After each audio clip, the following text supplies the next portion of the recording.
प्रिय विद्यार्थियों, आज हम आत्म परिचय कविता के महत्वपूर्ण प्रश्नोत्तरी करने जा रहे हैं। प्यारे बच्चों, बोर्ड में पंक्तियां उठा करके दे दी जाती हैं और उनका आज से स्पष्ट करवाया जाता है। तो मैं इसमें से कुछ आपको महत्वपूर्ण जो पंक्तियां होंगी उनके बारे में बताऊंगी। जैसे शुरुआत में ही दे रखी है कि जग जीवन का भार और फिर भी जीवन में प्यार। यहाँ कवि ने जीवन के संदर्भ में यह विरोधी बात क्यों कही है, इस प्रकार से पंक्ति में प्रश्न बनाकर दे दिया जाएगा। तो इसका आंसर क्या दोगे आप? जैसे पंक्ति है कि जग जीवन का भार और फिर भी जीवन में प्यार। यहाँ कवि ने जीवन के संदर्भ में यह विरोधी बात क्यों कही है? तो देखो, इसका जवाब हम देंगे कि देखो बेटा, ये जो पंक्ति है यह हमें देखने में ही विरोधी लग रही है, क्योंकि जब हम इसका अर्थ स्पष्ट करते हैं तो हमें पता चलता है कि जग जीवन का भार लिए फिरता हूँ, फिर भी जीवन में प्यार लिए फिरता हूँ। कवि बताना चाहते हैं कि जीवन संसार से उन्हें बहुत गहरा प्रेम है, वो संसार से प्रेम करते हैं और उसी गहरे प्रेम के कारण ही वह उन उत्तरदायित्वों को बखूबी निभाना चाहते हैं। तो ये जो पंक्ति है कि जग जीवन का भार लिए फिरता हूँ, फिर भी जीवन में प्यार लिए फिरता हूँ, ये जो पंक्ति है इसका ये विरोधी सी लगती है, लेकिन हम जब इसका अर्थ स्पष्ट करते हैं तो इसमें कोई विरोध नजर नहीं आता। अब आगे कवि कहते हैं कि मैं कभी न जग का ध्यान किया करता हूँ। क्या कवि कभी भी जग का ध्यान नहीं करते? लेकिन जब हम अर्थ स्पष्ट करते हैं तो हमें पता चलता है कि क्या बताना चाहते हैं वो, कि संसार मेरे बारे में क्या सोचता है, अच्छा सोचता है या बुरा सोचता है, संसार के लोग मेरी निंदा करते हैं या मेरी प्रशंसा करते हैं, वो इस बात पर ध्यान नहीं देता। ये नहीं कह रहे वो कि मैं जग की ओर ही ध्यान नहीं देता, बल्कि वो कहना क्या चाहते हैं कि संसार के लोग मेरे बारे में कैसा सोचते हैं, अच्छा सोचते हैं या बुरा सोचते हैं, मेरी निंदा करते हैं या मेरी प्रशंसा करते हैं, वो इस बात पर कोई ध्यान नहीं देते। ये कहना चाहते हैं इसके माध्यम से। आगे देखो, इन्होंने कहा है यह अपूर्ण संसार ने मुझको भाता। तो कवि ने बेटा प्रश्न पूछा जाएगा कि कवि ने संसार को अपूर्ण क्यों कहा है? तो इसका जवाब क्या होगा? हम कहेंगे कि कवि ने इस संसार को अपूर्ण इसलिए कहा है क्योंकि इसमें प्रेम का अभाव है, यह नश्वर है, क्षणिक है, क्षण भंगुर है, इसलिए कवि ने इसको अपूर्ण कहा है। फिर आगे पंक्ति है, मैं स्वप्नों का संसार लिए फिरता हूँ। तो पूछना चाहेंगे कि कवि का स्वप्नों का संसार कैसा है? ये जब प्रश्न बन जाएगा तो हम इसका जवाब देंगे कि कवि का जो स्वप्नों का संसार है वह प्रेम से परिपूर्ण है और कभी भी नष्ट नहीं होने वाला है। तो कवि का स्वप्नों का संसार ऐसा होगा जिसमें प्रेम, भरपूर प्रेम होगा, सभी लोग मिलजुल कर प्रेम से रहते होंगे और जो कभी भी खत्म नहीं होने वाला है। इस प्रकार के संसार की कवि ने कल्पना की है। तो इसका जवाब हम ये देंगे।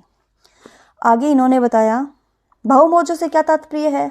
बहुमोजों से है कि संसार की जो परिस्थितियां हैं, जो संकट हैं, उनसे कवि ने यहाँ उनको बहुमोजों का रूप दिया है। संसार को सागर माना है और संसार में आने वाले संकट जो हैं उनको कवि ने, जो परिस्थितियां हैं उनको कवि ने लहरों का रूप दिया है।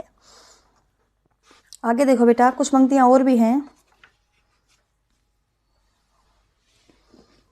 यहाँ प्रश्न पूछा जाएगा तुमसे कि मैं सीख रहा हूँ सीखा ज्ञान भुलाना। कौन से सीखे हुए ज्ञान को कवि भुलाने की कोशिश कर रहे हैं? तो कौन से ज्ञान को? सांसारिक ज्ञान को। क्यों? कारण क्या है उसका? उसका कारण ये है क्योंकि सांसारिकता के साथ ईश्वर की खोज नहीं की जा सकती, इस बात का कवि को पता चल गया है। इसलिए अब तक के सीखे हुए ज्ञान को कवि भुलाने की कोशिश कर रहे हैं। अब यहाँ पर देखो, और प्रश्न पूछा जाए कि सत्य से क्या तात्पर्य है? सत्य से तात्पर्य ईश्वर, परमात्मा। मैं और जग और कहाँ का नाता। इसमें दोनों, इस पंक्ति में भी दोनों ही अलंकार हैं। यमक अलंकार भी है और प्रश्न अलंकार भी है। बना पुनरुक्ति प्रकाश अलंकार है। अलंकार का एक वीडियो मैं और बना के भेजूंगी आपके पास, तो उसमें तुम पढ़ लेना। अब आगे देखो, यहाँ कवि ने एक पंक्ति और कही है, शीतल वाणी में आग लिए फिरता हूँ। तो यहाँ प्रश्न पूछा जाएगा कि कवि ने ऐसा क्यों कहा है कि शीतल वाणी में आग लिए फिरता हूँ? तो यहाँ तात्पर्य क्या होगा कि कवि अपनी बात को मधुर शब्दों में व्यक्त करता है, लेकिन यह लोगों में क्रांति की भावना पैदा करती है। तो इस प्रकार से इन सब का हमें जवाब देना है। अब यहाँ खंडर से क्या तात्पर्य है? मैं वह खंडर का भाग लिए फिरता हूँ। खंडर से क्या तात्पर्य है? तो हमारा जवाब होगा कि कवि के हृदय में जो टूटी फूटी यादें समाई हुई हैं, उन्हीं को कवि ने खंडर का रूप दिया है। आगे यहाँ इन्होंने कहा है कि क्यों कवि कहकर संसार मुझे अपनाए।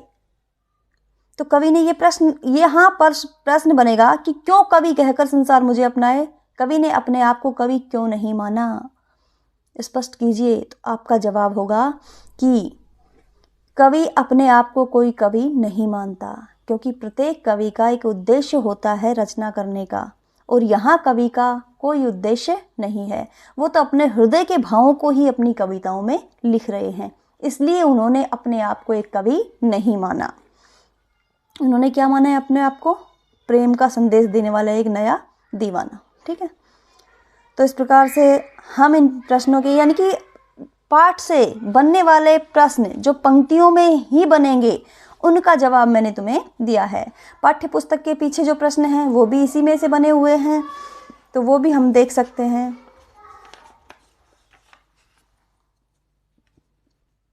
इनको मैं स्पष्ट करा ही चुकी हूँ ज़्यादातर। यहाँ पर जहाँ पर दाना रहते हैं वहीं नादान भी होते हैं। कवि ने ऐसा क्यों कहा होगा? इसलिए कहा होगा कवि ने ऐसा क्योंकि जो स्थिति बुद्धिमान, दाना बुद्धिमान, नादान मूर्ख व्यक्ति, दोनों ही मूर्ख और बुद्धिमान दोनों ही व्यक्ति सत्य की खोज में लगे हुए हैं, लेकिन दोनों में से कोई भी सत्य की खोज नहीं कर पाया। कारण क्या है उसका? कि दोनों ही सांसारिकता के साथ ईश्वर की खोज कर रहे हैं, इसलिए दोनों ही सत्य की खोज नहीं कर पाए। और ये भी मैं समझा चुकी हूँ मैं, और जब कहाँ का नाता, यानी कि कवि अपने आप को संसार से अलग बता रहे हैं कि मेरा और संसार का कोई नाता नहीं है, मेरे सिद्धांत अलग हैं और इस संसार के लोगों के सिद्धांत अलग हैं, इसलिए इन्होंने अपने आप को संसार से अलग बताया है। शीतलवाणी में आग होने से क्या अभिप्राय है, जो मैं स्पष्ट कर चुकी हूँ। तो बेटा, अगर ये वीडियो आपको अच्छी लगे तो आप इस पर लाइक करना और इसे शेयर करना, और आगे मैं एक वीडियो और अगले चैप्टर की बना करके भेजूंगी शीघ्र ही।